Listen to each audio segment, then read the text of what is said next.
हडपसरचे hospital केसमध्ये आरोपी CCTV footages आणि इतर टेक्निकल इन्व्हेस्टिगेशन अनुषंगाने काल जे बाबी समोर आली होती ते आरोपी आयडेंटिफाय करण्यात आला होता.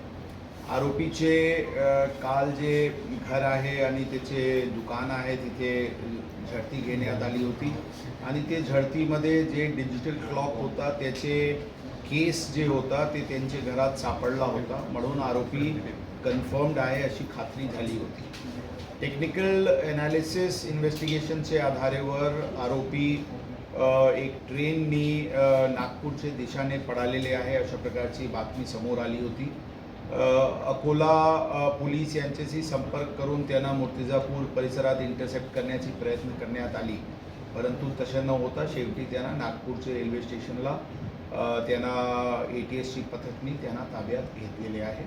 त्यांना आरोपीला पुणे येथे आणण्याची प्रक्रिया सुरू आहे. मला वाटते आज रात्रीपर्यंत ते बहुतेक पुण्यात पोहोचते. तपास आता यामध्ये कोणताही प्रकारचे टेरर अँगल या पूर्ण घटनेमध्ये नाही आहे. हे फक्त एक इंडिव्हिज्युअल ॲक्ट होता आणि त्याचे मोटिव्ह प्रथमदर्शनी काही एक्स्टॉर्शन करण्याची हेतू असल्याचे प्रथमदर्शनी दिसून येत आहे, परंतु तपास सध्या प्राथमिक स्टेजवर आहे. पूर्ण तपास झाल्यानंतर आपल्याला वेळोवेळी अपडेट देण्यात येईल. प्रथमदर्शनी तपासमध्ये त्या डिव्हाइस जे होता त्यामध्ये एक्सप्लोसिव्ह कंटेंट पण नव्हता अशा प्रकारचे प्राथमिक दृष्टीने समजते, परंतु ते शेवटी फॉरेन्सिक रिपोर्ट डिटेल आल्यानंतरच आपल्याला डिटेल कळेल. आरोपी जे आहे त्याचे कोणताही पूर्व इतिहास क्राईम रेकॉर्ड अभिलेखवर दिसून येत नाही, परंतु इतर बाकी जे जे काही ठिकाण आहे तिथे त्याची झडती वगैरेची प्रक्रिया इतर सुरू आहे.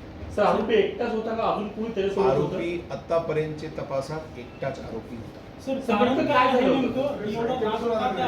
10 तारीखला त्या हॉस्पिटलला काही पर्सनल ट्रीटमेंटसाठी गेला होता, जिथे त्याचे काही एस्टिमेट त्याचे खर्चाचे देण्यात आला होता. ते त्यांच्याकडे ते पैसे नव्हता, म्हणून त्यांनी अशा प्रकारचे त्यांनी एक प्लॅन केला आणि हे कृत्य केले असल्याचे प्रथमदर्शनी तपासात दिसते. परंतु जसं मी सांगितले, तपास पूर्ण झाल्यानंतरच आपल्याला फायनल कळवण्यात येईल. एस्टिमेट त्याच्या उपचाराचं होतं की त्यांचे स्वतःचे उपचारासाठी काही एस्टिमेट त्यांना मिळाला. सवलत मागितली होती, हॉस्पिटलने नाकारली, असं काय अशा झालं? कोणत्याही बाबी समोर आल्या. सर, बॉम्ब जो बनवलाय ते प्रशिक्षण नेमकं कसं त्याला मिळालं, ते नॉलेज त्यांनी त्यामध्ये एक तरी कोणताही प्रकारचे एक्सप्लोसिव्ह कंटेंट त्या जे त्यांनी एक ते डिव्हाइस जे बनवला होता त्यामध्ये नव्हता, परंतु त्यांनी ऑनलाईन हे डिजिटल वॉच इत्यादी ते ऑनलाईन पद्धतीने त्यांनी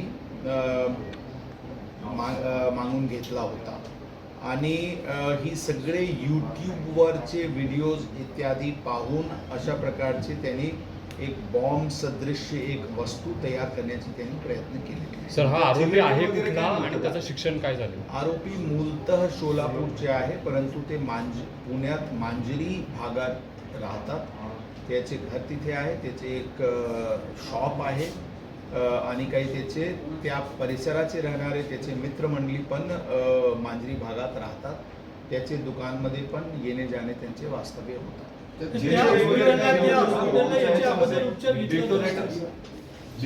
कोणत्याही प्रकारचे एक्सप्लोसिव्ह कंटेंट त्याचे पूर्ण डिव्हाइसमध्ये नव्हता अशा प्रकारचे प्रथमदर्शनी दिसून येत आहे, परंतु शेवटी जे डिफ्यूज करण्यात आला त्याचे आम्ही जे कंटेंट लावून डिफ्यूज केला आणि त्या आजूबाजूचे पूर्ण परिसराचे सॉइल कंटेंट आम्ही ताब्यात घेतलेले आहे.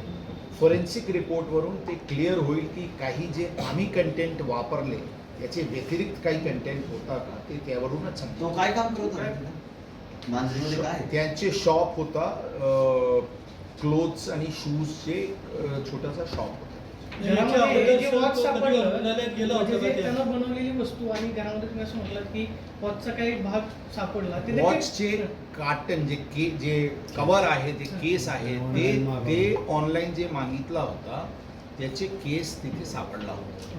सर तुम्ही म्हणले की याच्या अगोदर सर तो उपचारासाठी- गेला होता का त्या रुग्णालयात कधी जी. याच्या अगोदर? यापूर्वी 10 किती तारीखला ते स्वतःच्या उपचारासाठी गेला होता. त्याचा मित्र जो आहे सर याच्यामधला झाला नव्हता. त्याचा मित्र जो आहे त्या ज्या रूममध्ये हे दोघं राहतात त्याचा काही सहभाग आहे का? त्याचे फॅमिलीसोबत ते राहतात, त्याचे घरात ते आणि त्यांची हे राहतात. काही मित्र काही असं काही दिसून आलेले नाही.